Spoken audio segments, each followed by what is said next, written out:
নবীজি যাচ্ছিলেন, পাহাড় থেকে দুই পাশের পাথরগুলো ধুলতে ধুলতে নবীর কিনারে চলে আসছে, সালাম জানায়। আল্লাহু আকবার। নবীজি যায়, কে যেন ছাতা ধরে রাখে, রোদ লাগতে দেয় না। এগুলো সব নবীজির মিলাদ, এগুলো জানা যাবে, আমল করার কোনো ব্যবস্থা নাই। কিন্তু সিরাতুন নবী জানাও যাবে, আমলও করতে হবে, আমল না করার কোনো উপায় নাই। কথা ঠিক কিনা? আল্লাহ বলেন, আমাতাকুমুর রাসূল ফাখুযুহু, আমার বন্ধু তোমাদের জন্য যা আনছেন আঁকড়িয়ে ধরো, আঁকড়িয়ে ধরো। ওমা নাহাকুম আনহু ফান্তাহু, যেগুলো থেকে আমার বন্ধু তোমাদেরকে বরণ করতে বলেছেন, ছেড়ে দিতে বলেছেন, এগুলোকে বর্জন করো, বর্জন করো। যেগুলোকে বর্জন করতে বলছেন এগুলোকে বর্জন করো, যেগুলোকে অর্জন করতে বলছেন এগুলো অর্জন করো। এটাকে বলা হয় সিরাতুন নবী। কথা কোন ঠিক কিনা? মার মুখী হওয়া যাবে না দোস্ত, মহব্বত মুখী হতে হবে, ভালোবাসা দিয়ে দুনিয়া জয় করতে হবে। মায়ের করে গ্যাঞ্জাম করে ধাক্কা ধাক্কি করে বিজয় হয় না। কতক্ষণ ঠিক কিনা? আদর্শের মাধ্যমে আল্লাহ নবী আদর্শ দিয়া পৃথিবীকে জয় করেছেন। পৃথিবীর কোনা কোনা পর্যন্ত তার ইসলাম পৌঁছে গিয়েছে আদর্শের জোরে, ঠেলা দিয়া নয়, ধাক্কা দিয়া নয়, আদর্শ দিয়া পৌঁছায় দিয়েছেন পৃথিবীর কোনায়। এই জন্য আল্লাহ নবী নিজেই বলছেন, ইন্নী বয়স্ত লিউতাম্মিমা মাকারিমাল আখলাক, আল্লাহ আমারে পাঠাইছে উত্তম চরিত্রের পরিসমাপ্তি ঘটানোর জন্য। সুবহানাল্লাহ। আল্লাহ নবী সাল্লাল্লাহু আলাইহি ওয়াসাল্লাম পেটের খোদায় গেছেন চাকরি করার জন্য। হাসান হুসেন উপবাস, আলী উপবাস, ফাতেমা উপবাস, সাহাবায়ে কেরামের ঘরে চুলায় জাল নাই। এক সান ডুবছে, আরেক সান উঠছে, এই সান ডুবছে, আরেক সান উঠছে, নবীজির ঘরে কোনো চুলায় জাল নাই। কাজের সন্ধানে গেছেন সেই উহুদ পাহাড়ের গোড়ায়, যায় দেখে ইহুদির বাচ্চা বিরাট বড় খেজুর বাগানের মালিক, নিজের বাগানে নিজে পানি ডালে। নবী যায়, কো বাজান আপনার কি কাজের লোক নেই? কয় না। আমি কাজ করব, করাইবেন নি কাম? ইহুদি কো, আপনি বুড়া মানুষ, কাম পারবেন? নবী যে চিনে না, মনে করছে এলাকার দক্ষিণ পাড়ার কুদ্দুস ভাই মনে করছে, আর বুঝুন না। হে কো, আপনি মুরব্বী মানুষকে আপনি কাম পারবেন? রসুল কো, পারবো। কি কাজ? কো, বালতি উঠাবেন পানি, বালতি ভরে পানি উঠাইবেন, খেজুর গাছের গোড়ায় গোড়ায় দিবেন। আল্লাহ নবী কো, আমি পারবো। এক এক বালতি পানি ওঠায়, এক একটা খেজুর গাছের গোড়ায় দেয়। এইভাবে 5 বালতি পানি উঠাইছে। খোদার জ্বালায় নবী আর পানি উঠাইতে পারে না। ইহুদি কয়, আপনি ক্লান্ত হয়ে গেলেন কেন? খোদার যন্ত্রণায় 3 দিনের উপবাস, পেটে পাথর বাঁধা। তখন ইহুদি গোট থেকে 5টা খেজুর আইনা দিছে। বলেন আল্লাহু আকবার। আল্লাহ নবী সেখান থেকে 2.5টা খেজুর খেলেন, আর 2.5টা খেজুর তার খাদেম হযরত আনাস ইবনে মালিক রে দিলেন। ছোট্ট সাহাবী হযরত আনাস খাইছেন 2.5টা খেজুর, নবী খেয়েছেন 2.5টা খেজুর। 5টা খেজুরকে পানি পান করার পর শক্তি আইছে, নবী আবার পানি উঠাইতে শুরু করছে। আগে নাস্তার আগে উঠাইছে 5 বালতি পানি, নাস্তার পরে উঠাইছে আরো 4 বালতি পানি। ইহুদি দৌড়ে আইসে, কয়, মাল মুসিবত, বিপদ কি? তুমি ইন্না লিল্লাহ ফরকা? রসুল কয়, হিন কাতা হাবলিহি, আমার হাতের রশি ছিঁড়ে গিয়েছে, বালতি নিচে পড়ে গিয়েছে। ইহুদি কো, বালতি ভরবে কেন? সারাদিন পানি উঠাই আমি, বালতি ছিঁড়ে না, রশি ছিঁড়ে না। আর আপনি কয় বালতি উঠাইছেন? 9 বালতি। 9 বালতি রশি ছিঁড়ে মিয়া, আপনি গোসে গোসে টানছেন দড়িটাই, লেগে তো দড়িটা ছিঁড়ছে। রসুল কয়, আমার দেশে, ওই আরব দেশেই, আমি বিনদেশ থেকে আহি নাই, পানি কেমনে উঠাইতে হয় আমি জানি। নাহানুল আরব, আমরা আরব, শিখাইস না বেটা। তো আমি কেমনে পানি উঠে এটা জানি, আমি সন্নিকারে টানছি বালতি, কিন্তু রশি বিজদে বিজদে বিজদে আজ গয়া কর লুল্লিয়া হচ্ছে রশি, আজকে ছিঁড়ছে। এদিকে হত্তি দিন ছিঁড়ে, এটা তো একবারই ছিঁড়ে, আজকে আমার হাতে ছিঁড়ছে। কয় না, আমার হাতে সারা বছর ছিল না, আমনের হাতে 9 বালতি পানি তুললে ছিল কেন? আমনের দোষ। নবী কয় রশির দোষ, ইহুদি কয় নবীর দোষ, নবী কয় রশির দোষ, আর ইহুদি কয় আপনার দোষ। এক কথায় 2 কথায় উত্তেজিত হয়ে ইহুদি বেয়াদবের হাতখানা নবীর শরীরে লাগাই দিছে। নাউজুবিল্লাহ। যার গায়ে মশা মাছি বসা হারাম, ও দোস্ত, একটা মশা বইলে আর সে মালিকের পারমিশন লাগে। আল্লাহু আকবার। একটা মাছি বইলে যার গায়ে আরশের মালিকের পারমিশন লাগে। এই গায়ের মধ্যে যেই মাত্র ইহুদি হাতটা তুলে দিছে, আনাস ইবনে মালিক, ইয়া রাসূলুল্লাহ, দুনিয়ার বাচ্চা লাভ কি? দুনিয়াতে বাঁচার স্বাদ আমার শেষ, আমি এর প্রতিশোধ না নিয়ে যাব না। এই জীবনে কোনোদিন আপনার গায়ে একটা মশা বইতে দেখি নাই, মাছি বইতে দেখি না, আর আপনার গায়ে হাত তুলছে। রসুল ডাক দিয়ে কয়, আনাস ধৈর্য ধারণ করো, দোয়া করো, এই বেয়াদবি যেন তার হেদায়েতের জন্য উসিলা হয়ে যায়। আল্লাহ নবী সাল্লাল্লাহু আলাইহি ওয়াসাল্লাম প্রতিশোধ নিলেন না, দোয়া করলেন, আল্লাহ তুমি তার হেদায়েত করে দাও। নবী বললেন, ঠিক আছে তুমি যাই করছো আমি তোমারে ক্ষমা করে দিলাম, কিন্তু আমি যে 9 বালতি পানি উঠাইছি এর জন্য কি কোনো বেতন নাই? ইহুদি কো বেতন তো আছে। কয় কি বেতন? কয় আনতাছি। গড়ে যায় ইহুদি 40টা খেজুর আনছে। কটা? আগে তো 5টা খাইতে দিছিল, এখন আরো 40টা আনছে। 5 আর 40 কত হয়েছে? 45। 9 বালতি পানি, 1 বালতি পানির জন্য 5টা খেজুর, 9 বালতির জন্য দিলাম 45টা খেজুর। যান যান যান। তবে হাসর দিন পর্যন্ত দাবি থাকলো আমার বালতিরা যে ফালাইছো নামনে। রসুল কই, এত বড় বেয়াদবি করার পরে এখন ওই বালতির কথাই কস, ওই মরার করে মরা, তুই তো বালতির দেখা যায় আশেক। নবী ছিলেন, হ্যাঁ কিতা কিতা কইছেন, নবী নবী টবি তো চিনি না আমি। আল্লাহ নবী গো চিনলে মদিনে আইসো আমি গেলাম। আল্লাহু আকবার। এই বলে নবী চলে গেল। ইহুদি নবীরে যতক্ষণ দেখা যায়, নবী তো হয়ে যাইতেছে মরুভূমি দিয়া বিল ফাতারে। যতক্ষণ দেখা গেছে এতক্ষণ বৎসনা করছে, তিরস্কার করছে। বুড়িয়ার ঘরে বুড়িয়া আমার বালতিটা ফালায় হয়ে গেছে, হাসরের দিন আমার বালতি আমার দেওয়ান লাগবো, যা মুখ দিয়েছে সব কইতেছে। আল্লাহ নবী সাল্লাল্লাহু আলাইহি ওয়াসাল্লাম আর সহ্য করতে পারে নাই, ফিরে এসে চাইছে, গো ভাই বেয়াদবি করলা, কিছুই কই নাই, কিন্তু এই যে এতক্ষণ গালি দিতেছো আর সহ্য করতে পারেন, এগুলো কেন করছো? কো বালতি আমার বালতি দিয়া যান, 9 বালতিটা ফালাইছুন। আল্লাহ নবী কো আয় বালতির পাগল আয়। হাতের ডেনাটা ধরে কুয়ার পারে গেছে, কূপের পারে যায়, করে কূপের পানি যে নবীকে না বানাইলে তোরেও খোদা বানাইতো না। তোর মালিক রে কইছি তুই জোয়ার আইসা যা। আল্লাহু আকবার। আল্লাহর হুকুমে তোর গায়ে জোয়ার আইনালা। আল্লাহ পানির ভিতরে তুমি জোয়ার এনে দাও। হঠাৎ করে এমন জোয়ার আইসে গেছে, কূপের পানি, তলার পানি গলায় আইসে গেছে। আল্লাহু আকবার। পানি উপরে বাসছে, বালতিও বাসছে, বাসছে কিনা? বালতিও জাগছে। আল্লাহ নবী বালতিরে টান দেনিয়াম, ইহুদিরে কয় ধর বালতির পাগল, বালতি তোরে বুঝাইয়া দিলাম, তোর বালতি তোরে ফেরত দিলাম, কিন্তু তুই যে শর্টটা দিলে আমার ফেরত দিতে পারবি নি। যা তোর বালতি, আর কোনো দাবি আছে নাকি? আর কোনো দাবি নাই, ধর তোর বালতি তোরে বুঝাইয়া দিলাম। বালতিরে বুঝাইয়া দিয়ে আল্লাহ নবী যখন আবার রওনা করছে, ইহুদি এখন আফসোস করে আর আঙ্গুল কামড়ায়, কি সর্বনাশ করলাম, উপায়টা কি? এইরকম মানুষ তো জীবনেও দেখি নাই। ডাকটা দিল আর বালতির উপরে উঠে গেল পানি শুদ্ধ। এটা কেমন মানুষ? এইটা কি ঘটনা? এটা তো জীবনেও বুঝলাম না, দেখলাম না। দৌড়ায় ঘরে গেছে, যায় কো বিবিরে বলতো এটা করে ফেলাইছে। কো কার সাথে? এটা কাজের লোকের সাথে। লোকটা কেমন? কো বৃদ্ধ। চুলটি কেমন? কয় কুকুরা। দাঁতটি কেমন? কয় মুক্তার মালার মতো। জোরে করে আল্লাহু আকবার। কথা বললে সামনের 2টা দাঁতের ফাঁক দিয়া নূর বের হয়। আল্লাহু আকবার। এমন লোকটার সাথে বেয়াদবিটা করছি রে বিবি, চিনতে পারি নাই। বিবি ডাক দেয়া করছে, আমি কি সর্বনাশ করলি রে? আমার বাবার বাড়ি মদিনায়, আমি চিনছি উনি আল্লাহর নবী, এখন জলদি যা। আল্লাহু আকবার। তো কার সাথে বেয়াদবি করছো? জলদি যা। ইহুদি আল্লাহু আকবার কাঁদতে শুরু করছে। কো আচ্ছা জামো, আগে আমার বিচারটা আমি করে লই। কো কি বিচার? কো তরবারিটা দে। হিতান থেকে আইনা 3 হাত লম্বা তরবারিটা দিছে। ইহুদি বাম হাতে কূপ দিয়া নিজের ডান হাতটা গুড়ির থেকে আলাদা করে ফেলাই দিছে। আল্লাহু আকবার। নিজের হাতটা বাম হাতে তরবারি লয়ে এমনি কূপ দিছে, নিজের হাতটা 10 হাত দূরে পড়ছে যায়া।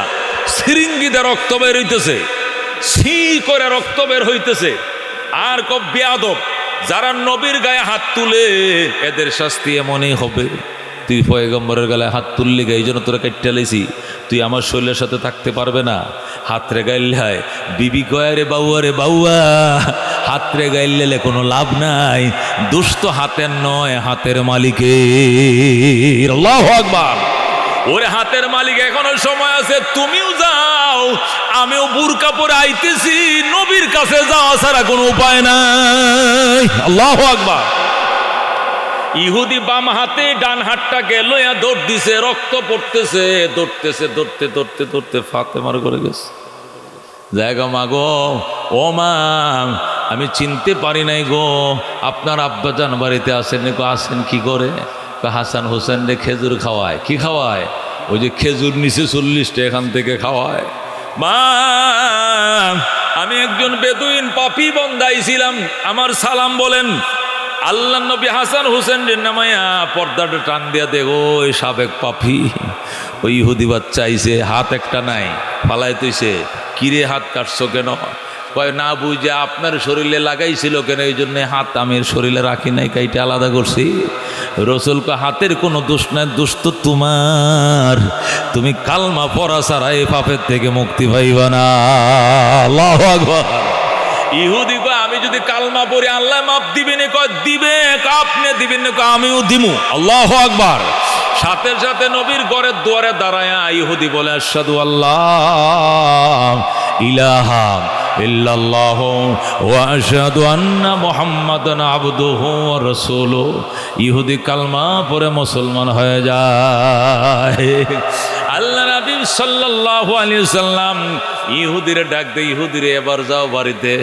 হুজুর হাতটা মাফ হইছে না? কইছে আমারও মাফ হয়েছে। তোমারও মাফ, হাতেরও মাফ, কারো কোনো ভাব নাই। করতে হইলে একটু কাটা হাতটা জোড়া লাগাই দেন, এই কাটা হাতটা একটু জোড়া লাগাই দেন। রসুলকে আমি জোড়া লাগাইতাম কি? আমি কাটছি? তুই কাটছো? তোর হাত তুই যা ডাক্তারের কাছে যাহা, ব্যান্ডেজ লাগাই দিবে। কইতে কামইতো না, আমনে একটু জোড়া লো। আমি কেমনে লাগাম? আল্লাহরে আমনে কয়ে দেন, আপনি বইলে দেন। রসুলকে বুঝেছি, কাটা হাতের সাথে লাগাও, শক্ত করে ধরো। সাপ দিয়ে ধরছে। আল্লাহ নবী মুখের থেকে থুতু নিয়া ডাক দেখা, মালিক, ও মালিক, যে ঠুটের মেডিসিন দিয়ে আবু বকরের সাপের বিষ নামাইছিলাম, হযরত আলীর চোখের চিকিৎসা করছিলাম, এখনো সেই মেডিসিন আমার ঠুটের গোড়ায় আছে। আমি একটু টান দিয়ে দিলাম, তুমি জোড়া লাগায় দাও। আল্লাহু আকবার। ভিজা হাতটা ঠুট থেকে ভিজা এনে আঙ্গুলটা দিয়া যখন কাটাটার চারপাশে একটু এইভাবে কষ্টেপের মতো একটু টান দিছে, সাথে সাথে জোড়া লাইগা যায়।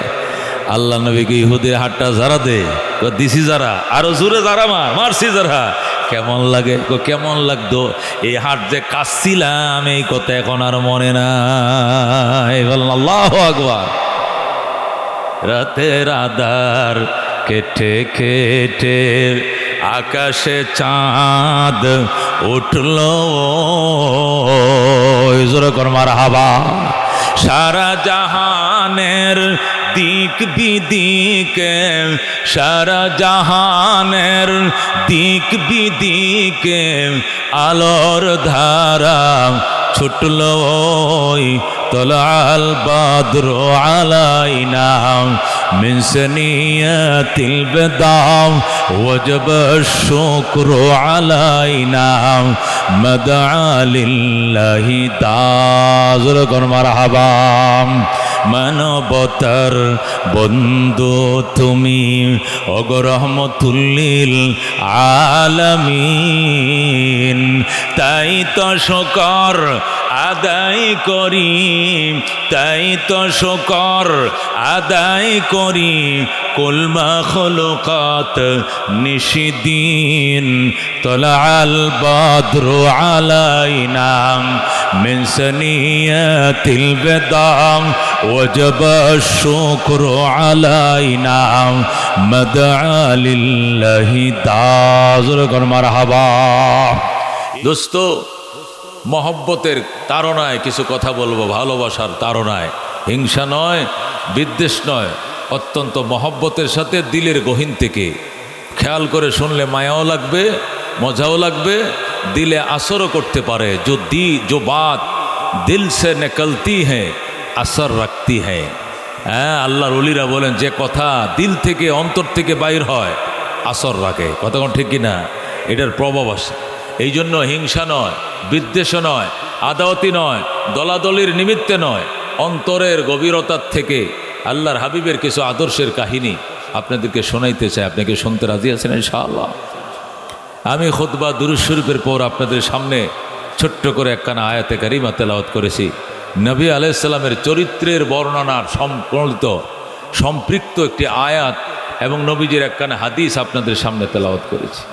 এই বিষয়টা আপনাদের বুঝে আসার জন্য আমি ক্লিয়ার করে আল্লাহর হাবিব সাল্লাল্লাহু আলাইহি সাল্লামের জিন্দেগির আলোচনা আপনাদের সামনে রাখতে চাই। আপনাকে শুনতে রাজি আছেন ইনশাআল্লাহ? সময় যদি একটু দেরি হয়, আমার পরে আর কেউ নাই, আমি ইনশাআল্লাহ আখিরে মোনাজাত করে আমিও যাব, আপনারা যাব। রাজি আছেন তো ইনশাআল্লাহ? আল্লাহ নবী সাল্লাল্লাহু আলাইহি সাল্লাম 63 বছর ছিলেন দুনিয়াতে। কয় বছর ছিলেন? 63 বছরের মধ্যে 40 বছর বাদ। 40 বছর তো উনি নবী হতেই লাগছে, কথা কোন ঠিক কিনা?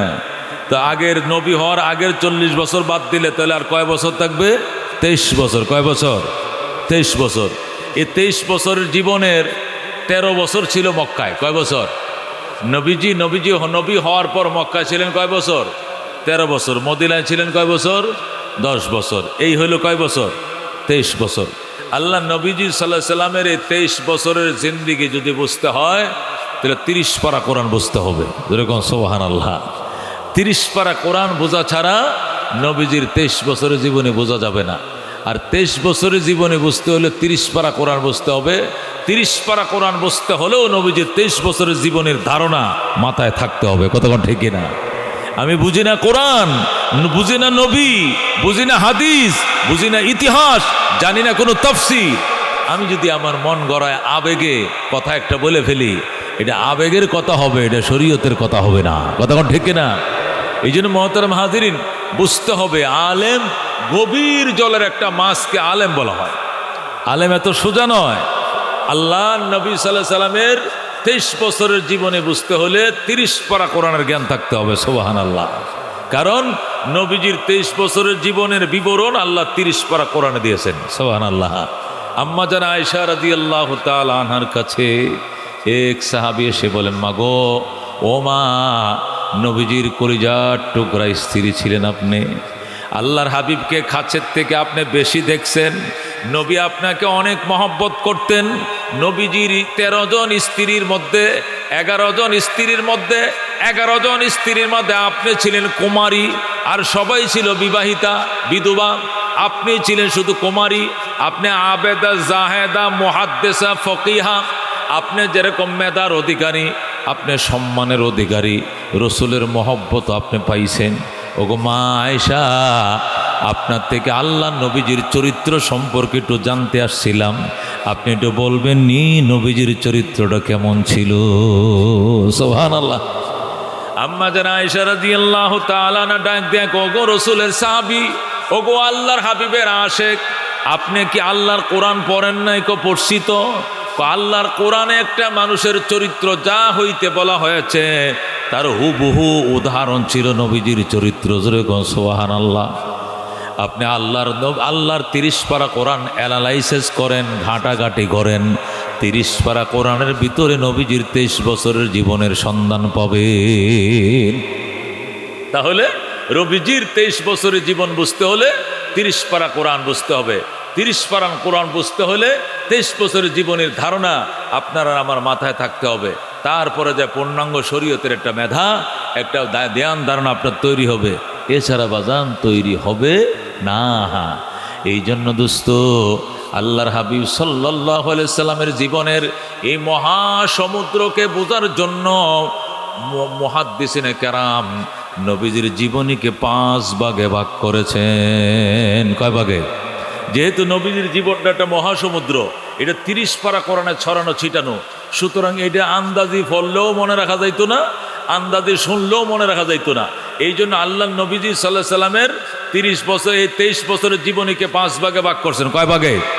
5 ভাগে ভাগ করছেন। প্রথম ভাগের নাম হলো মিলাদুন নবী সাল্লাল্লাহু আলাইহি সাল্লাম। জোরে কোন সুবহানাল্লাহ। নবীজি 23 বছরের জীবনের কয়টা ভাগ? 5টা ভাগ। কয়টা ভাগ? প্রথম ভাগের নাম মিলাদুন নবী সাল্লাল্লাহু আলাইহি সাল্লাম। নবীজির মিলাদ সম্পর্কে আলোচনা, নবীজির জন্মের হিস্টোরি নিয়ে আলোচনা। নবী কখন জন্ম নিয়েছিলেন, কিভাবে জন্ম নিয়েছিলেন, কার ঘরে জন্ম নিয়েছিলেন, কত তারিখ জন্ম নিয়েছিলেন, কয়টার সময় জন্ম নিয়েছিলেন, জন্মের আগে পরে সিমটনগুলো, আলামতগুলো কেমন ছিল, এই নিয়ে বিস্তারিত আলোচনাকে বলা হয় মিলাদুন নবী সাল্লাল্লাহু আলাইহি সাল্লাম। যেরকম সুবহানাল্লাহ। তাহলে নবীজির 23 বছরের জীবনকে কয় ভাগে ভাগ করতে হবে?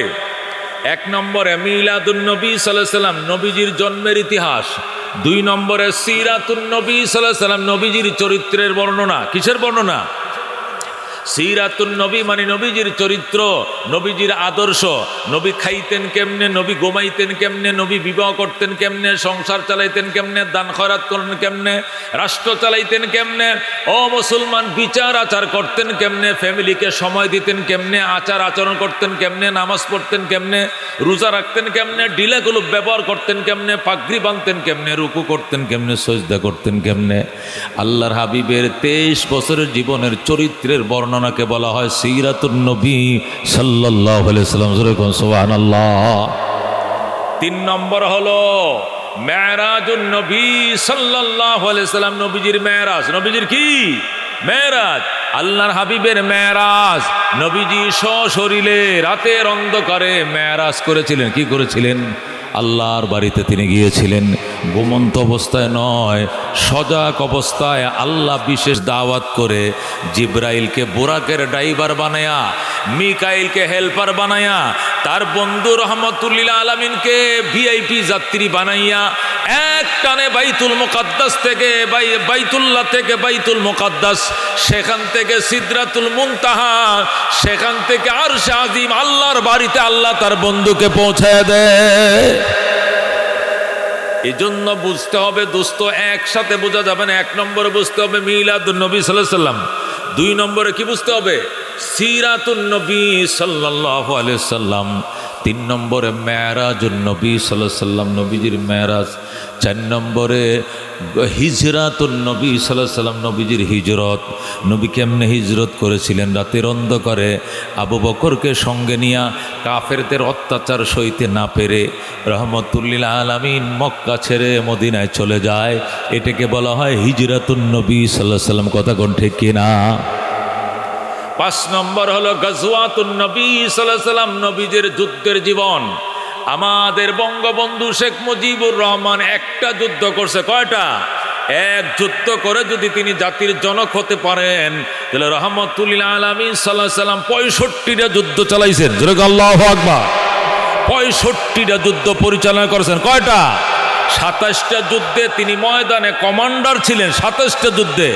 আর বাকিগুলো বিভিন্ন সাহাবীদেরকে কমান্ডার বানায়া যুদ্ধ পরিচালনা করেছেন। তাহলে একটা নবী যদি 65 যুদ্ধের নায়ক হয়, তাহলে বঙ্গবন্ধু নয়, তামাম পৃথিবীর সেরা রহমতুল্লিল আলামিন, 2 জাহানের বাদশা হবেন না কেন? কথা ঠিক কিনা? এই জন্য দুস্থ উলামায়ে কেরাম লেখেন, নবীজির জীবনের এই মহাসমুদ্রকে আয়ত্ত করতে গেলে, হেফজ করতে গেলে, মুখস্থ করতে হলে, দিলের ভিতরে আনতে হলে, মাথার ভিতরে আনতে হলে, দেমাগের স্মৃতির ভিতরে আনতে হলে নবীজির জীবনকে 5 ভাগে ভাগ করতে হবে। কয় ভাগ? 1 নম্বর মিলাদুন নবী সাল্লাল্লাহু আলাইহি সাল্লাম। আমরা মিলাদুন নবী বলতে কি বুঝি? আমরা বুঝি নামাজের পরে বইবেন, ইফতারের পরে বইবেন, মিলাদ হবে। তখন কি করি? দাঁড়াই, নালে বই, নালে দাঁড়ায় পড়ি। এরপর আল্লাহুম্মা সাল্লি আলা বালাগাল উলা ইয়া নবী সালাম আলাইকা, বিভিন্ন কিসিমের দুরূদ শরীফগুলো পড়ি। কতক্ষণ ঠিক কিনা? ফইরা জিলাপি থাকলে জিলাপি দেই, বিরিয়ানি থাকলে বিরিয়ানি দেই, যেটা পাই দেই দিয়া এরপরে গোয়ালা বাড়ি যাওয়ান, মিলাদ শেষ হয়ে গেছে। কতক্ষণ ঠিক কিনা? এটা মিলাদুন নবী নয় দোস্ত, এটা দুরূদ ও সালাম। এটাকে কি কয়? এটাকে কয় দুরূদ ও সালাম। আপনি খাড়াইয়াই পড়েন আর বইয়েই পড়েন, যেভাবেই পড়ছেন, এগুলো বিভিন্ন দুরূদ শরীফগুলো পড়ছেন। এটা দুরূদ এবং সালাম হয়েছে, এটা মিলাদুন নবী হয় না। ঠিক না? মিলাদুন নবী সাল্লাল্লাহু আলাইহি সাল্লাম বলা হয় নবীজির জন্মের হিস্টোরি নিয়ে আলোচনা করতে হবে।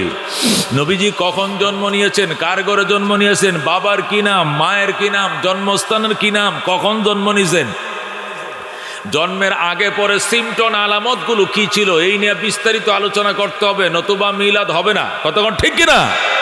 এই জন্য বন্ধু না বুঝে আমরা অনেক সময় উল্টাপাল্টা করি। আল্লাহ মাফ করবে, বলতে হবে আল্লাহ বুঝি নাই, উলামায়ে কেরাম বুঝাইছে, এই জন্য তওবা করছে, আর এমনটা করব না, আল্লাহ মাফ করে দিবে। ঠিক না? আর যদি বলে না হুজুরে কিছুই বুঝে না, সব আমি বুঝি, মোল্লারা কিছুই বুঝে না, তাহলে সারা জীবন ভুলের মধ্যে থাকবা, আসরের মধ্যে না জবাব দিতে পারবা না। কথা ঠিক কিনা? এই জন্য বুঝো, মিলাদুন নবী বলা হয় নবীর জন্মের ইতিহাস নিয়ে আলোচনা করা। জন্মের ইতিহাস কি শুনেন? আজ থেকে ১,৫০০ বছর আগে, কয় হাজার? বাংলাদেশ থেকে ৪,৫০০ কিলোমিটার, ৪,৫০০ মাইল পশ্চিমে। আজ থেকে ১,৫০০ বছর আগে বাংলাদেশ থেকে ৪,৫০০ মাইল পশ্চিমে হযরত আদম আলাইহিস সালামের জন্মের ৯,৩১৩ বছর পর, হযরত নূহ আলাইহিস সালামের তুফানের ৬,১৩৫ বছর পর, হযরত ইব্রাহিম আলাইহিস সালামের জন্মের ৩,৫০০ বছর পর, হযরত মূসা আলাইহিস সালামের জন্মের ২৩০০ বছর পর, হযরত ঈসা আলাইহিস সালামের জন্মের ৫৭০ বা ৭১ বছর পর, আসহাবে উখদুদ এবং আসহাবে কাহাফের ঘটনার ৭০ বছর পর, আসহাবে ফিলের ঘটনার ৫০ দিন পর, ২০ এপ্রিল মতান্তরে ২২ এপ্রিল, ১২ রবিউল আউয়াল মতান্তরে ৮ অথবা ১১ রবিউল আউয়াল, সোমবার দিন সুবে সাদেকের টাইমে বাবা আব্দুল্লাহর ঘরে মা আমিনার উদরে মক্কা নগরে সর্বযুগের সর্বশ্রেষ্ঠ মহামানব আকায়ে নামদার তাজদারে মদিনা ইমামুল আম্বিয়া সৈয়দুল কাউনাইন শাফিউল মুজনিবিন রাহমাতুল্লিল আলামিন আহমদ মুজতবা মুহাম্মদ মুস্তাফা সাল্লাল্লাহু আলাইহি সাল্লাম तमाम পৃথিবীকে উজালা করে এই দুনিয়াতে তাশরীফ আনছেন। জোরে কোন আলহামদুলিল্লাহ।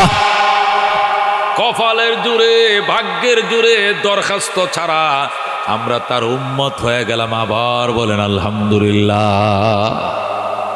এই দিনে কয় মিলাদ, এই দিনে কয় মিলাদ। আদম জন্মের কত বছর পর? ৯,৩১৩ বছর পর।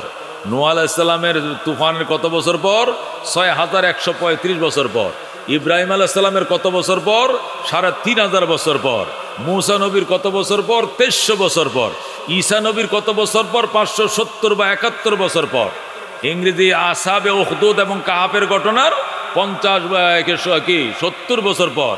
আসহাবে ফিলের ঘটনার মাত্র ৫০ দিন পর। এপ্রিল মাসের ২০ তারিখ অথবা ২২ তারিখ, রবিউল আউয়াল মাসের ৮, ৯ অথবা ১১ তারিখ।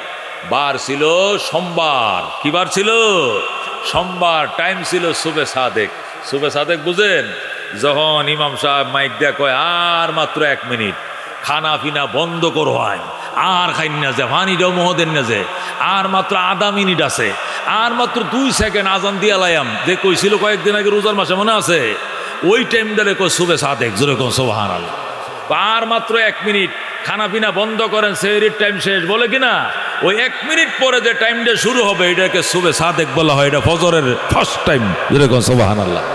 আল্লাহ নবী ফজরের ফার্স্ট টাইমে যখন পূর্ব আকাশটার মধ্যে আলোটা সুহি দিছে, আল্লাহ নবী মায়ের গর্ভ থেকে দুনিয়ার দিকে সুহি দিছে। জোরে কোন সুবহানাল্লাহ।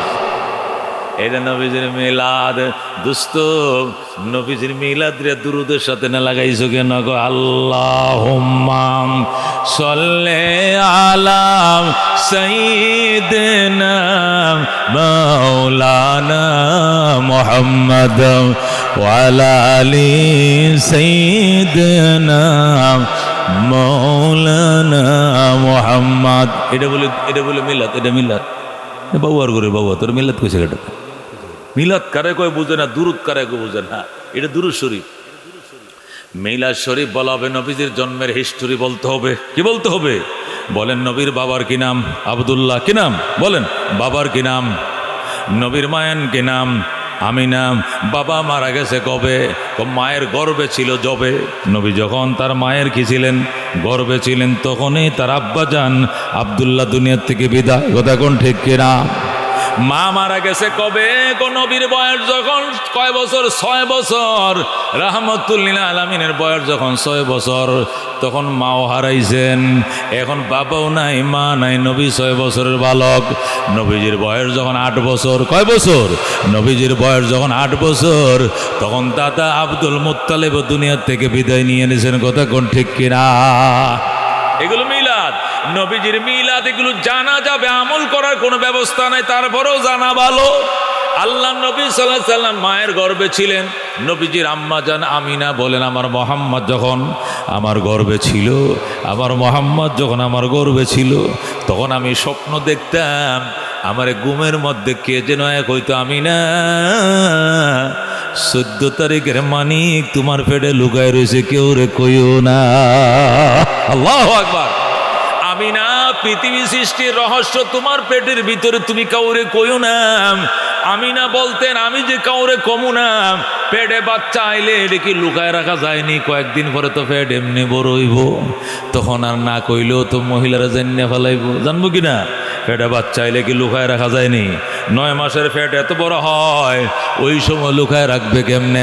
আমিনা ডাক দেখো, আপনি কে গো? আমার নিষেধ করতেছেন কেউরে কইতাম না। আসমানে চাঁদ উঠলে কি লুকায় রাখা যায়নি?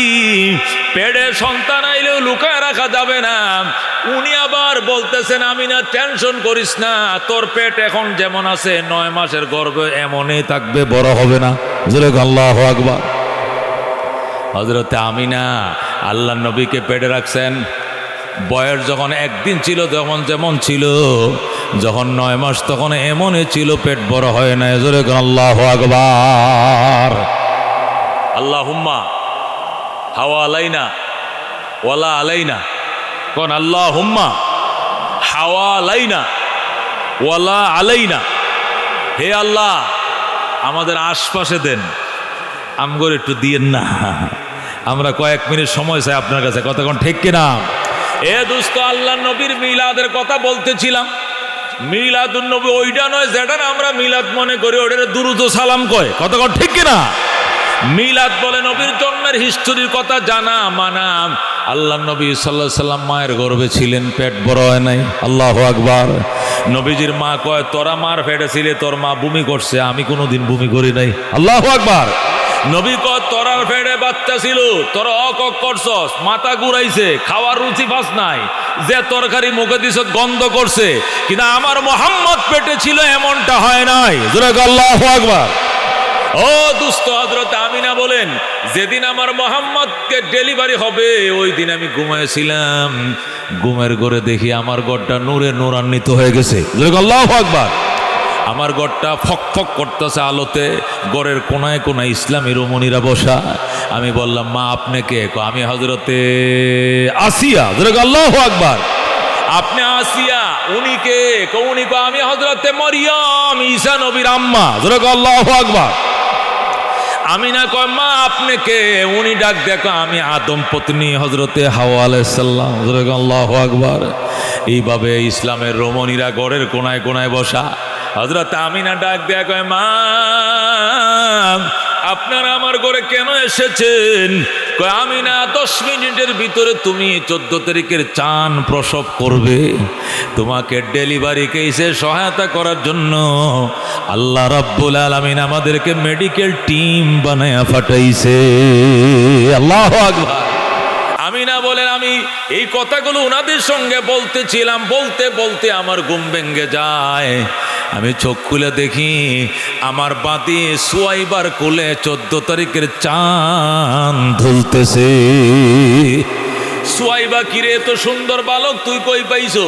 সুয়াইবা কো, ম্যাডাম আপনি কি জানেন না, আপনি তো একটু আগে ডেলিভারি করছেন। আল্লাহু আকবার।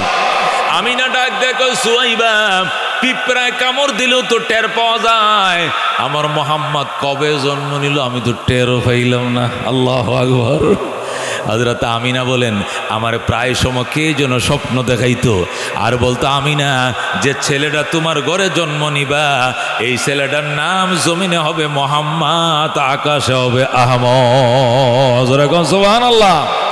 হযরত আমিনা বলেন, আমি বাচ্চাটাকে কুলে নিলাম, কুলে নেওয়ার পরে দেখি তার যেখানে গোপন অঙ্গ এটা দেখা যায় না, কেমন যেন জাপসা জাপসা, এখানে তার হাতটা দিয়েও কেমন যেন ডাইকে রাখতে চায়, এ হাতটা সরাইতে গেলে কাঁদতে থাকে। তখন আমি বুঝছি তার এই গোপন অঙ্গ কাউকে দেখতে দিবে না। এরপরে আমি বলছি, উম্মে আইমন রে, আমার শাড়ির আঁচল চিরে নিয়ে আসো। শাড়ির আঁচল চিরে আনার পর লঙ্গির মতো যখন পেঁচাইছি তখন আমার মোহাম্মদ অটোমেটিক তার গোপন অঙ্গর উপর থেকে হাতখানা সরাই নিছে। এ দোস্ত, এটা আল্লাহ নবীর জন্য স্পেশালি আমরা পারবো না। আমরা তো 3 বছর 4 বছর তারপরে ল্যান্ড হয়ে গোসল করি, কতক্ষণ ঠিক কিনা? লুঙ্গি তাকে নদীর পারে, আমি তাকে নদীর ভিতরে, 5 বছর বয়স। অথচ আল্লাহ নবী 1 ঘন্টার শিশু, তারপরেও তার গোপন অঙ্গ কাউকে দেখতে দেয় না। এটা নবীর মিলাদ, কতক্ষণ ঠিক কিনা? হযরত আমিনা বলেন, আমার শ্বশুর আইছে বাইতুল্লাহ তপ করে, আমিনা আমার নাতি আমার কুলে দাও। নাতিরে কুলে দিলাম, রোদের মধ্যে বইছে। একটু পরে আইসা কো আমি না গো, আইলা না কি তো হয়েছে শ্বশুর? রোদ আমার গায়ে ঠিকই লাগে, আমার নাতির গায়ে কে যেন ছাতি দইরা রাখে, রোদ লাগতে দেয় না। আল্লাহু আকবার। আকাশ হতে চাঁদ নেমেছে মা আমিনার কুলে, আদার রাতে উঠল যেন চাঁদের চেরাগ জ্বলে, চাঁদের চেরাগ জ্বলে। গুলশানে আজ বুলবুলিরাম গাইছে শিরিন কালাম, তামাম জাহান নবীর তরে জানাইলা কো সালাম, জানাইলা কো সালাম। দোস্ত এগুলো আল্লাহ নবীর মিলাদ। এই জন্য দোস্ত আল্লাহর হাবিব সাল্লাল্লাহু আলাইহি ওয়াসাল্লাম আল্লাহ নবী সুন্দর আচরণ করছে, কালমাও পড়ছে, জান্নাতি হইছে, হাতও ভালো হইছে, একশোনা যায় নাই। অথচ নবীজি সাল্লাল্লাহু আলাইহি সাল্লাম সমস্ত নবীদের সরদার, রহমতুল লিল আলামিন, একজন পয়গম্বরের গায়ে 100 জান্নাতি পুরুষের শক্তি থাকে। যদি বাঁ বাতের কেনি আঙ্গুলটাতে বাড়ি মারতো, ইহুদি তোলার মতো উড়ে যাইতো। কথা কোন ঠিক কিনা? কিন্তু নবী এগুলো করে নাই, ধৈর্য ধারণ করছে, হেদায়েতের জন্য দোয়া করছে, হেদায়েত হইছে, কপালও পাঠছে। কথা কোন ঠিক কিনা? এই জন্য দোস্ত এখান থেকে আমাদেরকে শিক্ষা নিতে হবে। দোস্ত রে, সমাজের যে কোনো সমস্যা যার দ্বারা সমাধান হয়, চেয়ারম্যান দ্বারা হলে চেয়ারম্যানের কাছে যাইতে হইব, মেম্বার দ্বারা সমাধানযোগ্য জিনিস হলে মেম্বারের কাছে যাইতে হইব। আর আলেম দ্বারা যদি সমাধানযোগ্য জিনিস হয়, ওই আব্দুল মতিন সাহেবের কাছে যাবেন নেত্রকোনায়, আব্দুল কাইয়ুম সাহেবের কাছে যাবেন, আল্লামা জিয়াউদ্দিন সাহেবের কাছে যাবেন, বড় আলেমের কাছে যাবেন, যায় বলবেন বাবা একটা সমস্যা দেখা দিছে, এটা আপোষের মধ্যে ভ্রাতৃত্বের সাথে বন্ধুত্বের মাধ্যমে যাতে আমাদের মধ্যে তিক্ততা তৈরি না হয়, এর সমাধান চাই, কোরআন হাদিসের আলোকে সমাধান দেন। সুন্দর করে জান্না বুঝায় যা সমাজের সমাধান নিয়াম, একদম মায়ের পেটের সন্তানের মতো ভালোবাসা ভ্রাতৃত্ব নিয়ে সমাজে বসবাস করবেন, কোনো দ্বন্দ্ব থাকবে না। কথা কোন ঠিক কিনা? এই জন্য দোস্ত সর্বক্ষেত্রে আল্লাহ নবীকে আদর্শ বানাইতে হবে। প্রেসিডেন্ট যদি হও, নবী প্রেসিডেন্ট ছিলেন, আদর্শবান হও, নবীর আদর্শে আদর্শবান হও, পৃথিবীর শ্রেষ্ঠ প্রেসিডেন্ট হইবা। বিচারপতি যদি হও, নবীও বিচারপতি ছিলেন, তার বিচারকে আদর্শ বানাও, আদর্শ বিচারপতি হইবা। নেতা হও, নবীও নেতা ছিল, নবীর মতো নেতা হও, আদর্শ নেতা তুমি হইবা। কথা কোন ঠিক কিনা? আল্লাহর হাবিব সাল্লাল্লাহু আলাইহি সাল্লামের আদর্শের মিল আমাদের ভিতরে নাই। এই জন্য শ্বশুরের সাথে শাশুড়ির মিল নাই, পুতের বউর সাথে শ্বশুরের মিল নাই, ও বন্ধু ইমামের সাথে মুসল্লিদের মিল নাই, সরকারি দলের সাথে বিরোধী দলের মিল নাই, গাঙ্গের উত্তর পারের সাথে দক্ষিণ পারের মিল নাই।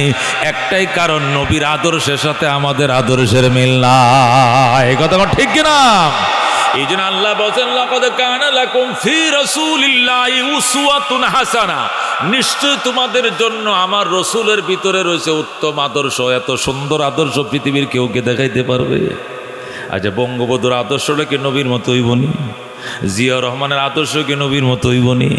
এরশাদ চাচার আদর্শ কি নবীরদের মতো হইবনি? আমি অলিউল্লাহর আদর্শটা কি নবীরদের মতো হইবনি? নবীর আদর্শ যদি না মানো, কারে গো এত বড় মানুষ তুমি মানছো, যার আদর্শ তুমি মানতে চাও, জান্না হুন্নেই তো তুমি জুলুমের শিকার হয়ে যাইবা। কথা কোন ঠিক কিনা? এই জন্য আল্লাহ বলছেন আমার বন্ধু, ওয়া ইন্নাকা লাআলা খুলুকিন আযীম, তুমি মহান চরিত্রের অধিকারী। কি এর অধিকারী? আজিম মানে মহান। আল্লাহ কোরআনের জন্য বলেন মহান। লাকাদ, আল্লাহ বলেন ওয়ালাকাদ আতাইনাকা সাবআম মিনাল মাসানি ওয়াল কুরআনিল আযীম। আল্লাহ বলেন ওয়া ইন্নাকা লাআলা খুলুকিন আযীম। আল্লাহ রাব্বুল আলামিন বলছেন ওয়া হুয়াল আলিয়্যুল আযীম। আল্লাহ কোরআনের জন্য আজিম শব্দ ব্যবহার করছেন, নবীর জন্য আদিম শব্দ ব্যবহার করছেন, নিজের জন্য আজিম শব্দ ব্যবহার করছেন। ও রব্বুল আরশিল আজিম, আরশের বেলা আজিম শব্দ ব্যবহার করছেন। এই একই শব্দটা নবীর জন্য ব্যবহার করছেন। এর চেয়ে উত্তম আদর্শ সমাজে আর কেউ দিতে পারবে না, কথা কোন ঠিক কিনা? এই জন্য আসো দুস্থ, আল্লাহ নবীর আদর্শে আদর্শবান হয়ে যায়। নবীজি দাড়ি রাখছেন, আমরা রাখবো ইনশাআল্লাহ। কারা কারা হাত বাড়ান, রাজি আছেন ইনশাআল্লাহ? আল্লাহ নবী যত সুন্নতে মুআক্কাদাগুলো আছে, প্রত্যেকটা সুন্নতে মুআক্কাদাগুলো আদায় করবো। 5 ওয়াক্ত নামাজে 12 রাকাত সুন্নতে মুআক্কাদা, কয় রাকাত?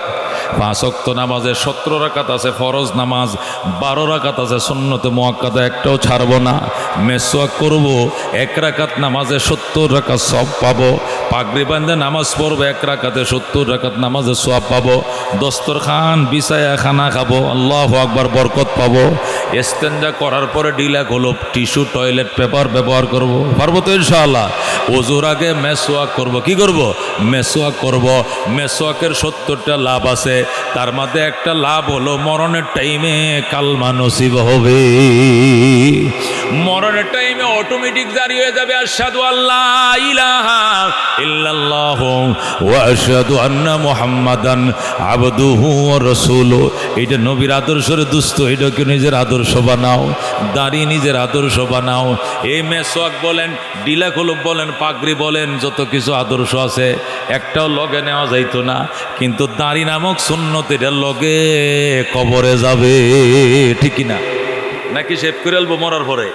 মরার পরে গোসল খানা যখন গোসল করেতে না, তখন কি দাড়ি শেভ করেলা? দাড়ি শেভ করে না, এটা কই যাবো সাথে? কবরে দেব। দস্তরখান তো কবরে যাইতো না, মেসক তো কবরে কাফনে ভিত্তে দিত না, দিব? দস্তরখান দিব, পাগড়িটা দিব, টুপিটা দিব, হ্যাঁ কিছুই দিত না, জায়নামাজ দিত না, হ্যাঁ দস্তরখানা দিত না, কিচ্ছু দিত না। কিন্তু দাড়ি নামক সুন্নত আমার সাথে যাবে, যেরকম আল্লাহু আকবার, একবার সাথে যাবে। অত্যন্ত দামি সুন্নত, অত্যন্ত দামি সুন্নত। এটা শুধু আমার নবীর একটা সুন্নত না, সুন্নাতুল আম্বিয়া, সমস্ত নবীদের সুন্নত। ইব্রাহিম আলাইহিস সালামের জমানার থেকে দাড়ি উঠা শুরু হয়েছে, এর আগে দাড়ি উঠে নাই। আদম আলাইহিস সালামের দাড়ি ছিল না, শীষ আলাইহিস সালামের দাড়ি ছিল না, তখন দুনিয়া ছিল নাবালেক। এই সময় হয়তো মানুষ হইলেও মানুষ 100-300 বছর বাঁচলেও দাড়ি উঠতো না।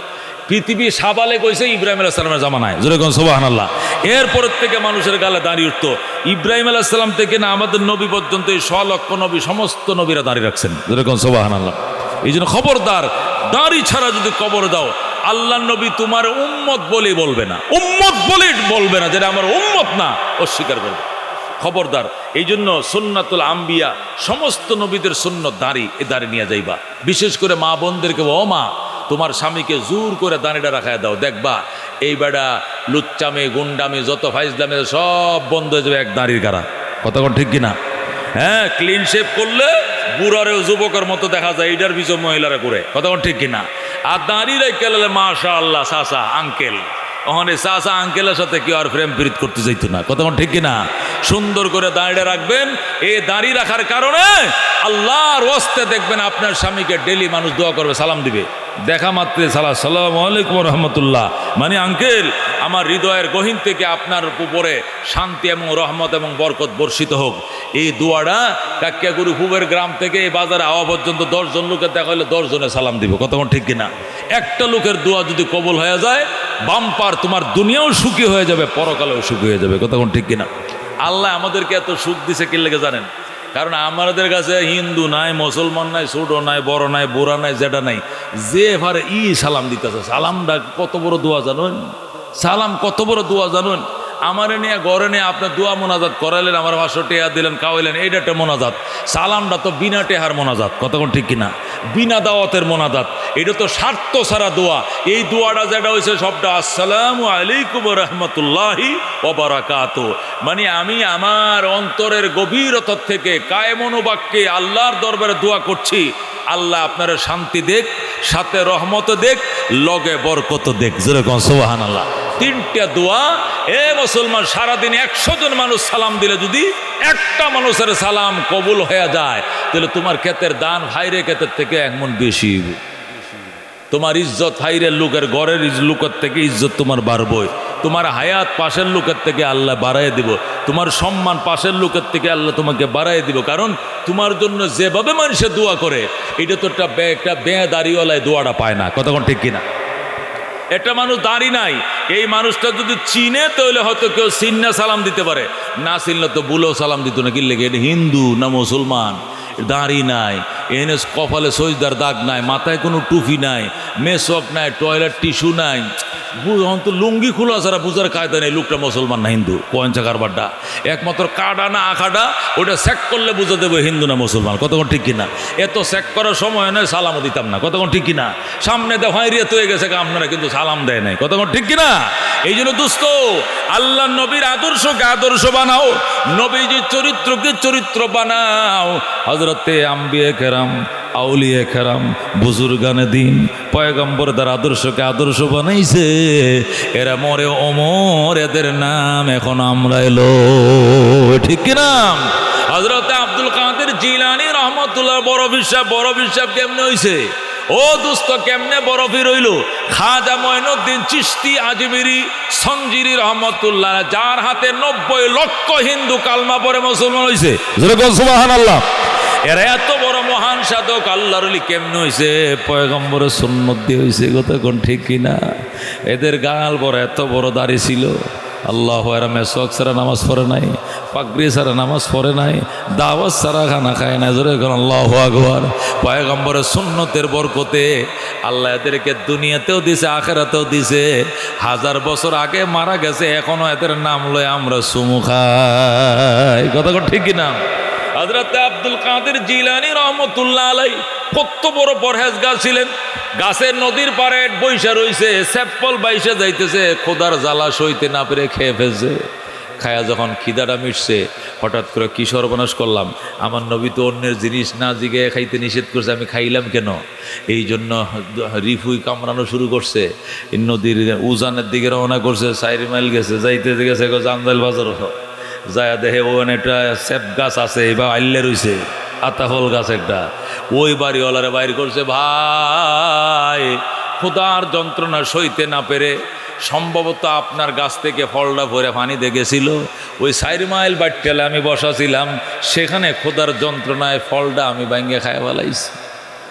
বা ফলের মালিক ডাক দেয়া কয়, এটা আমার ফল হইতে অন্য কারো তো হইতে পারে, আমি শিওর এটা আপনার ফলেই হবে, যেহেতু গাছটা আপনারটাই নদীর পারে, এরকম অন্য কোনো গাছ এই নদীর ঘাটে নাই, নিশ্চয়ই আপনার গাছ থেকে ফলটা পরে পানিতে ভেসে যায়।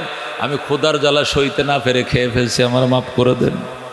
গাছের মালিক কয়, কত মানুষ চোখের সামনে ফাইরে খায়, জিগায় না, আর আমার গাছের ফল ফারে আমার ঘরে লবণ চায়, লবণ দিবাই কিতা বরে খাইতাম, বরে আনসুস করতে কয়েছে ওই এই গাছটা হারাম দাদা, আমার গাছের বড়ই ভাসছে লবণ নিত আমার ঘরে আসুন দিয়ে দেব। কথা ঠিক কিনা?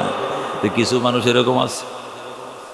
আব্দুল কাদের জিলানী রহমতুল্লাহ আব্বাজান, কত বড় শেখ আবু সালে মুসা, ও দোস্ত বাড়ির মালিক রে যায় কয়, নিশ্চয় আপনার গাছের ফলটা ছিল, আমার মাফ করে দেন।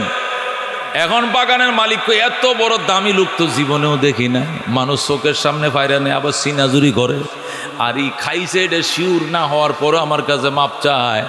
এমন কাস্টমার হাতছাড়া করা যাবে না। বাজান, আমার গাছের ফল ফরবো, হসবো, হানিতে বাইসা যেতে আমনের সমস্যা কি? আমনে খাইলেন কে রে? আমনে খাইলেন কারণটা কি? আমার ফল ফসবো, পানিতে বাইসা যাইব, ভ্যাঁয়ের সাথে মিশে যাবো, জাগবা আমার ফল যেন খুশি এনে যাক, কিন্তু আমনে ফাইরে খাইবেন কেরকম? আমি ক্ষুদার জ্বালায় খাইছি, আমনের গাছটা আমি ফাইরে খাইছি, এমনি ফরছে, পানি টপ করে ফরছে, বাইসা যাইতেছে, আমি না খাইলেও তো এটা ফসবই, আমি ক্ষুদাটা মিটাইছি, আপনার ফলটা খাইছে, মাফ করে দেন। হ্যাঁ, মাপটা পেতা আমরা বংশের মধ্যেও নাই, মাপ সাপ করণ এটা তো আমার মধ্যে নাই, আমার বংশও নাই। মনে করুন আমরা হক যদি কেউ মাইরে খায়, তাহলে আমরা সব রাখিয়ে দেয় হাসরের দিনের লাগে, এই দেশে বিচার হইব, এই দেশে কোনো মা দরবারও নাই, সালিশও নাই, সব এই দেশের লাগে জমা। হায় রে, আব্দুল কাদের জিলানীর বাপ চিৎকারে কান্দন শুরু করছে, কোন কি আমনে এই দেশে বিচার, এই দেশের বিচার মানে সাইরানা বৈশার বিচার সহ্য করার ক্ষমতা আমার নাই, আমার মাপ দেওয়া হয় না। আমরা এই এমন বংশের মানুষ, বেতাল্লে বংশের মানুষ, আমরা দুনিয়াতে কোনো আমরা হক মারে খাইলে কিচ্ছু বালামন্দ কিছু করি না, কিন্তু পরকালে আনায় আনায় কড়ায় ঘন্টাম কত দানে কত চাল ব্যক্তি যায় লইয়াম। এখন তো কান্দন শুরু করছে, আমনে যা কোন সব মানবাম, হ্যাঁ সশ্রম কারাদণ্ড দেন আমি মানবাম, সারা বছর সারা জীবন আপনার গোলামি করবাম, তবু আমার মাপতে হয়। লোকটাকে মাশাআল্লাহ কাস্টমার একটা পাইছে। এরপরে 12 বছর পর্যন্ত মুসলমান গোলামি করার সত্ত্বে তাকে রাখছে, রাইখিয়া গোলামি করাইছে না, তাহাজ্জুদ শিখাইছে, আউয়াবিল শিখাইছে, চাষ শিখাইছে, দাড়ি রাখা শিখাইছে, জিকির করা শিখাইছে, নবীর প্রেম শিখাইছে, খোদার এশক শিখাইছে, মোরাকাবা শিখাইছে, মুজাহাদা শিখাইছে, তসবিহ শিখাইছে, হালাল হারাম কাকে কো শিখাইছে, শিখাইয়া 12 বছরে নিজের মতো করে সাজাইয়া এরপরে কয় 12 বছর হয়েছে এখন কী করবো, কয় এখন একটু যাই আমি বাড়িত।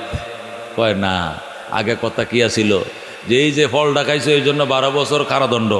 এই 12 বছর কারাদণ্ড দেওয়ার পরে ইচ্ছা করলে মাফ করতে পারি না, তবু নতুন আবার ডিউটি পালন করা লাগতে পারে। কত মাফ করতে করছই না, কয় না নতুন ডিউটি লাগবে। আর কি ডিউটি? আমার একটা সেরি আছে, অন্ধ, কানা, লুলা, বুঝলেন, হাত ভাঙ্গা, পাও ভাঙ্গা, চোখকে দেখে না, মশার ভাঁহের মতো কালা। এইটা তুমি বিয়ে করো, রাজি হও, তাহলে আমি এই ফলের দাবি সারবো, নতুবা সারবো না। আব্দুল কাদের জিলানী রহমতুল্লাহ আলাইহির বাবা শেখ আবু সালেহ মুসা কিছুক্ষণ চিন্তা করে কান্দে, মন রে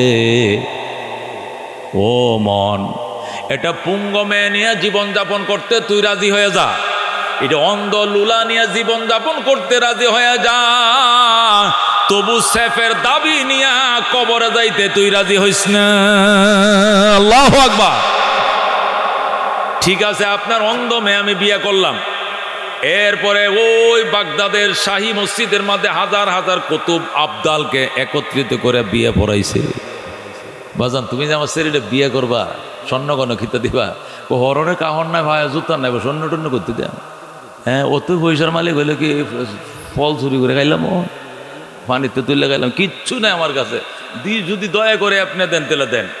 আব্দুল কাদের জিলানীর আল্লাহু আকবার নানা যান শেখ আব্দুল্লাহ জামাইরে বাজারে লয়ে যায়, আর ইচ্ছা মতো সোনা গয়না মেয়ের জন্য কিনছে, পায়জামে পাঞ্জাবি টুপি, ছেলের জন্য কিনছে, কিনা আল্লাহর ওলি আবদাল কোষ কুতুব দিয়ে আগদ পড়ায়া, এরপরে যাও বাবা, এই যে আমার ঘর, এটা এখানে তোমার স্ত্রী আছে, বাসর করো। আল্লাহু আকবার। হযরত আব্দুল কাদের জিলানী রহমতুল্লাহ আলাইহির বাবা গেছে বাসর করার জন্য ঘরে, যায়া দৌড় দিয়া ঘর থেকে বের হয়ে গেছে। কি গো আপনি বের হয়ে আসলেন কেন জামাই? আপনি যে ঘরে পাঠাইছিলেন আপনার মেয়ে কয়ে যায়, দেখে হ্যাঁ আপনার মেয়ে না আরেকটা মেয়ে বই রয়েছে, ওইটা কি তা কয়? আপনি কইছেন আপনার মেয়েটা কানা লুলা কালা, যায়া দেখে জান্নাতের হুরের মতো একটা সেরি বয়ে রয়েছে, বিনা বাতিতে ঘর জ্বলতাছে। আপনি মনে ভুলে আরেক ঘরে পাঠাইছে, আমার বউ হে ঘরে না, অন্য কোনো ঘরে হয়। বাবা ভুলে পাঠায় না, এটাই আমার মেয়ে, এমন একটা মেয়ে গোটা ইরাকে জন্ম লয় না। সুবহানাল্লাহ। আমার মেয়ের চোখগুলো বড় বড়, হুরের মতো, কোনো স্পট নাই। তাহলে আপনি এত বড় বুজুর্গ মিশা কথারে কইলেন কিনা কানালুলা কইলেন? আসল কানালুলা জানো কারে কয়? কানালুলা বলতে আমার এ মেয়ে দুইটা চোখ দিয়ে পরপুরুষ জীবনেও দেখে নাই, দেবর বাসুরের সাথে কোনোদিন কথা কয় নাই, অন্য পুরুষের দিকে কদম বাড়ায় হাত দেও ছয় নাই, পাও দেও হাঁটে নাই। এই দিক থেকে বলছি কানালুলা। আসলে অরিজিনাল অর্থে কানালুলা নয়, দুনিয়ার পরিভাষায় দিয়ে তারে কানালুলা বলছি। আমার মেয়ের মতো একটা সুন্দরী মেয়ে, একটা রূপসী মেয়ে, সুরসী মেয়ে বাগদাদে আর একটা জন্ম হয় নাই। আমার মেয়েটা হযরত হুসাইনের বংশধর। সুবহানাল্লাহ।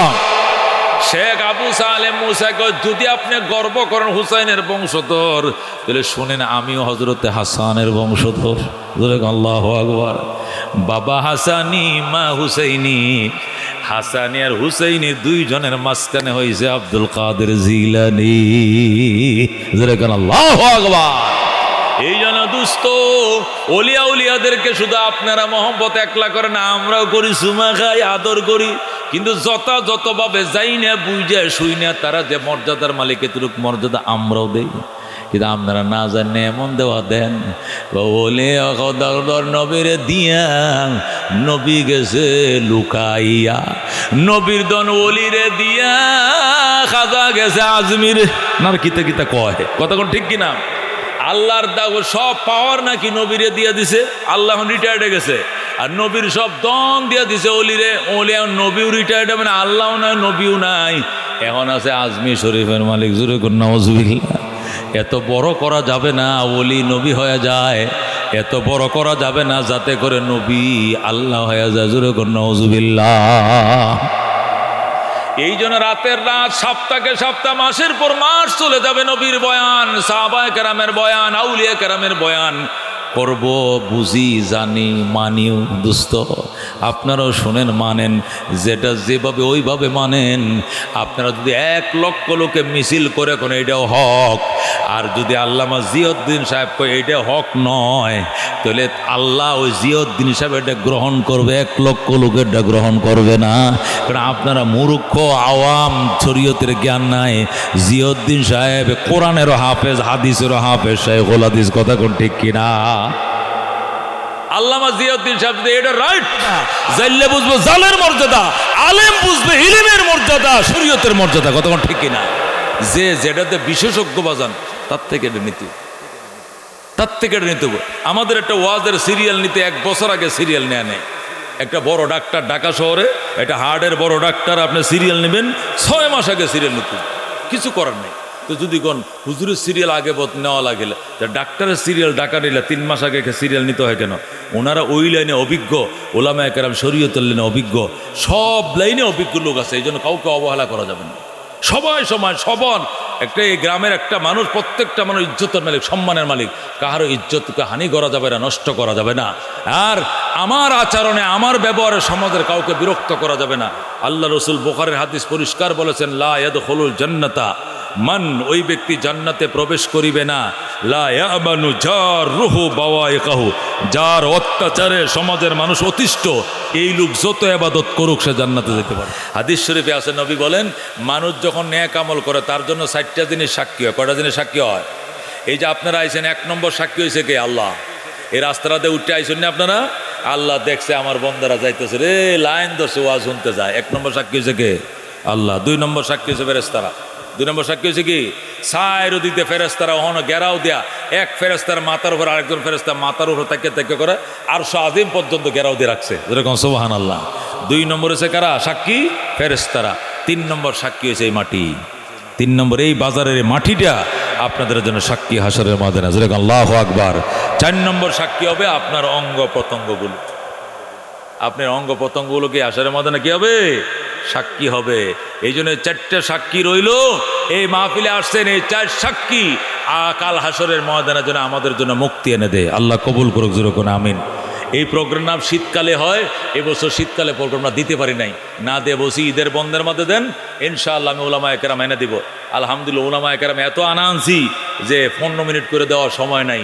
রাত বেজে গেছেন কয়টা? 1:30 বেজে গেছে। ওলামা হজরত এখানে আছে। এখন যদি এত রাত ওয়াজ করে ফজরের নামাজটা না হয়, তো ওয়াজের কোনো দাম আছে? কোনো দাম আছে? এই জন্য মাদ্রাসাটার জন্য দোয়া করবেন ইনশাআল্লাহ।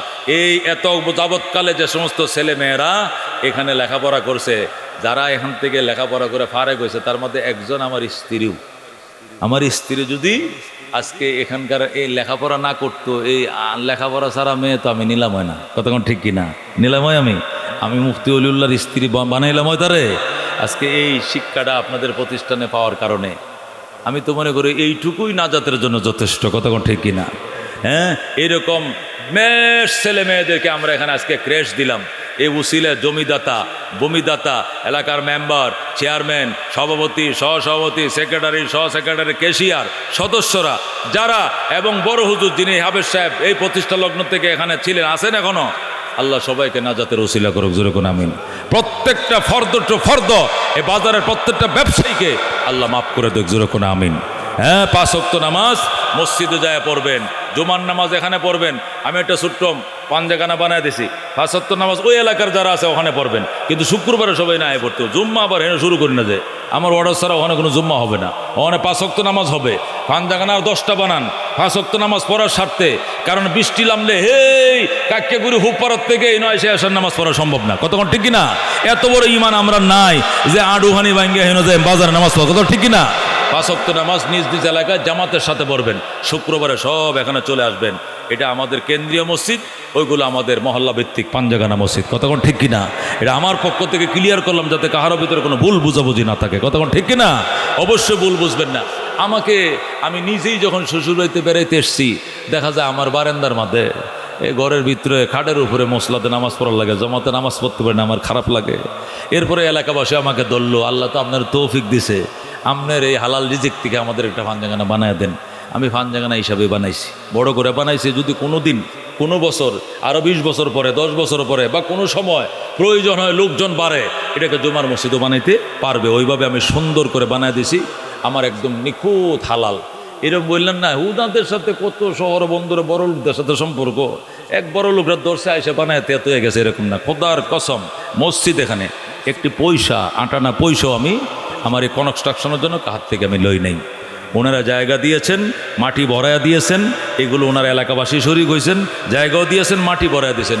আর বাকি একবারে নিচের থেকে 7 ফিট নিচের থেকে নিয়ে এ পর্যন্ত যেতটুকু হয়েছে, আরও বাকি যতটুকু হবে, আমার রক্ত ঘামা, এই ঘাম জড়তেছে, ঘামের কামাই থেকেই যেন হয়, এই দুয়াই আমার ছিল। আমি এইভাবেই চলতেছি, আল্লাহ কবুল করুক যেরকম। আমি 58 হাত থেকে নেওয়ার জন্য আমি চেষ্টা করি নাই, শুধু একমাত্র নাজাতের জন্য। নির্বাচন করতাম না, বোর্ডের জন্য এটা করি নাই। ইনশাল্লাহ কার জন্য করছি? নাজাতের জন্য। আপনারা নামাজ পড়লে, আপনারা সওয়াব পাইলে, এনটা যদি আমারও আল্লাহ একটু দেয় তো একটু ফার হওয়ার ব্যবস্থা হয় কিনা, এই জন্য করছি। আপনারাও বানাবেন, আপনারা দেখে দেখে আপনারাও শিখবেন। গ্যাপে গ্যাপে আরও যদি কোথাও মসজিদ লাগে, যে ওইদিকে একটা গ্রাম, নদীর ওই পারে একটা এলাকা, এইদিকে আসতে পারে না, ওইদিকে যেতে পারে না, একটা টিনের হোক, টিনের বেড়া হোক, একটা মসজিদ বানান, নাজাত হবে, নাজাত হবে। আল্লাহ কবুল করুক। এবং কেমন আমার অবস্থা দেখেন, এটা যেদিন উদ্বোধন হবে, এদিন আমি আসিনি। উদ্বোধনের দিনে হাজার হাজার মানুষ, শত শত মানুষ গেছে, তারা বিরিয়ানি পাকায়, আমি আসি না কেন? হয়তো আমার মনটা যদি ফুলে, হ্যাঁ আমি বানাইছি, মানুষ দেহ হোক নাম হোক, এ আমি বললাম আমি যাবো না। এখন মুরব্বীরা আইবে, দুয়াটা করে থুয়ে যাবে। আজকে আল্লামা জিয়াউদ্দিন সাহেব আসবে, আমি এসে গেছি, এই জন্য হুজুরের নিচে গেছে, আপনি একটু দোয়া করে দিয়েছেন। হুজুরে গেছে, যে দোয়া করছে, আমার হুতেরটা আল্লাহ তোমার ঘর বানাইছে, কয়েকটা ইঁটা গাছছে এখানে, তুমি এটা কবুল করো না, যাতে উসিলা করো।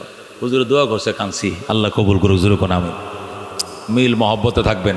কিয়াম নিয়া, মিলাদ নিয়া, কোনো নিয়া সমস্যা হলে সুন্দর করে নিজের হুত মনে করে আমারে ফোনটা দিবেন, আমি এমনভাবে বুঝাবো আপনাদের মধ্যে কোনো দ্বন্দ্বই থাকবে না, একদম ঠান্ডাভাবে আমি সমাধান করে দিব। ঠিক আছে ইনশাআল্লাহ, যোগাযোগ রাখবেন। বাস আগেই থেকেই মহব্বত করতাম, এখন শ্বশুরালয় হওয়ার কারণে তো মহব্বত আরও বাড়ছে, দায়িত্ব বাড়ছে। কথা ঠিকই না? আরও মহব্বত বেড়ে গিয়েছে। হ্যাঁ, এই জন্য আপনাদের কাছে আকুল আবেদন, মহব্বতের সাথে এই প্রতিষ্ঠানটাকে সবাই সাহায্য সহযোগিতা করবেন। দানের মৌসুমে দান, চাউলের বেলায় চাউল, বাঁশ কাঠ যে যেমনে পারেন, কিছু নাই, বুদ্ধি দিয়া, পরামর্শ দিয়া প্রতিষ্ঠানটাকে সাহায্য করবেন। ওলামায়ে কেরামকে ইজ্জত করবেন, আলেমদেরকে মাথায় রাখবেন। ওলামায়ে কেরামকে যেহেতু নবীদের দন দিয়ে গেছে, নবীরা তো এখন নাই, আলেমদেরকে সালাম দিলেন মানে নবীরা সালাম দিলেন, আলেমের সাথে মোসাফা করলেন, নবীর সাথে মোসাফা করলেন। আলেমের পিছনে ইক্তাদাতু বিহাযাল ইমাম বললেন মানে নবীর পিছনে ইক্তাদাতু বিহাযাল ইমাম। সুবহানাল্লাহ। এই জন্য ওলামায়ে কেরামকে কখনো সাত দোকানে বসে না জানি না বুঝা কখনো সমালোচনা করবেন না। মনে হয় এটা হইতেছে, মনে হয় এটা হইতেছে, বুঝতেছি না গো সমাজ যে কুম্বা যাইতেছে, কি যে হবে ভবিষ্যতে এটা বুঝতে পারতেছি না গো, অনুমান করে কখনো কোনো কিছু বলবেন না। কিছু সন্দেহ হইলে ডাইরেক্ট জিজ্ঞাসা করে ফেলবেন, দিলটা খোলাসা হয়ে যাবে, আমল নষ্ট হবে না। কতক্ষণ ঠিক কিনা? আল্লাহ নবী বলছে, গীবত করলে বেটা তোর বাপের করিস, তাহলে তোর বাপের পাপটি মুছবো, দুশ্মনের পাপ মুছুস কি লাগে বেটা গীবত করে। গীবত করলে ওর গুনাহ সব আপনারাই যাব, আর ওর গুনাহ মাফ হয়ে সব নেকিতে আল্লাহ পূরণ করে ফেলবে। যেরকম আল্লাহু আকবার। আল্লাহ তাআলা আমাদেরকে আমল করার তৌফিক দান করে। যেরকম আমিন। ইনশাআল্লাহ মাদ্রাসার প্রতি খেয়াল রাখবেন তো? ইনশাআল্লাহ রাখবেন তো? ইনশাআল্লাহ। এখন যদি কেউ দোয়া রাখ দেয়া একটা মোনাজাত দেব।